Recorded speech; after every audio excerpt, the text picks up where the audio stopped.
Hello everyone, my name is Christina. So for today, I am going to share with you guys some information about the body cavitation machine. Okay, so first, do you want to get rid of your body fat? Do you want to get rid of the sagging skin?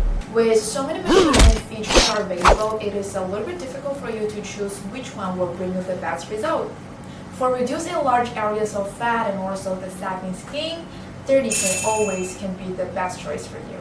If you have smaller areas of fat, then go for 40K. 40K is an all-around product that it will help you to take care of all of those small areas of fat. If you don't have the fat areas at all, you can go with 60K and also 80K. Usually along with the body cavitation, there are so many other treatments for you to combine with. For example, LED and microcurrent can help you to do the skincare product absorption and also muscles toning and also tightening the facial muscles. And RF skin tightening with vacuum therapy, it can help you to lift up and tighten the skin.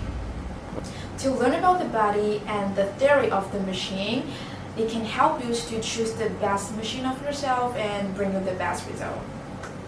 Do you need conductive gels for body cavitation treatment? Cavitation is a simple procedure that helps you to shape your body in places, for example, like your stomach, your arms, your thighs, okay? And also, if you want a better result, you can consider to use the conductive gel during your procedure. Gels are beneficial since they can protect your skin and also hydrate your skin, while it also can extending the life of your body cavitation handle. So that's all for today's sharing. If you want more professional advice and information, please visit our channel. Thank you so much.